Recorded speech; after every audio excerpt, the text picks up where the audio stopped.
एक दिन अचानक उसने कहा, सुनो, मुझे माफ कर दो, हमारी कास्ट अलग है। माँ नहीं मानेगी, माँ नहीं मानेगी।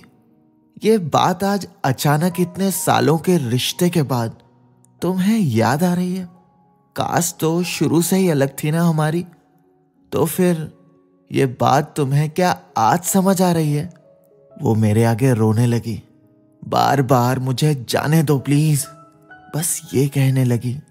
उसकी ये बातें सुनकर मैं सुन्न सा हो गया था। मुझे होश था भी और नहीं भी।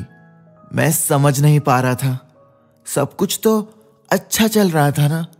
आज जो माँ के ना मानने के बहाने बना रही है, एक समय पर वही मुझे हिम्मत दिया करती थी कि टेंशन ना लो, हम सब संभाल लेंगे।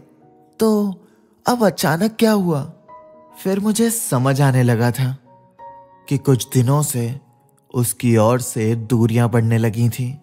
वो मेरे फोन भी कट करने लगी थी। मेरे कुछ भी पूछने पर चिढ़ने लगी थी। मुझे लगा कि वो परेशान होगी या बिजी होगी या काम का स्ट्रेस होगा यार।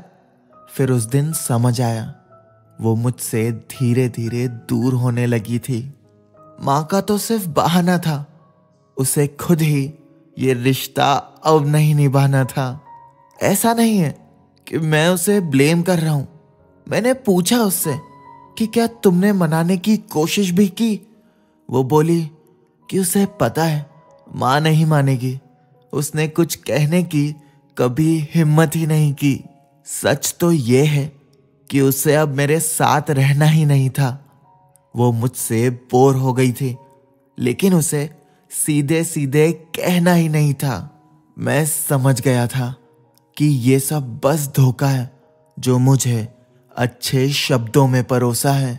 देखो यार, बात इतनी सी है कि जो तुम्हें सच्चे दिल से चाहता है वो तुम्हारे लिए जमाने से भी लड़ सकता है, और जो नहीं चाहता वो कभी भी तुम्हें छोड़ सकता है। ये तो बस बहाना था कि माँ नहीं मानेगी। दुख तो इस बात का है कि उसने कभी मनाने की कोशिश ही नहीं की।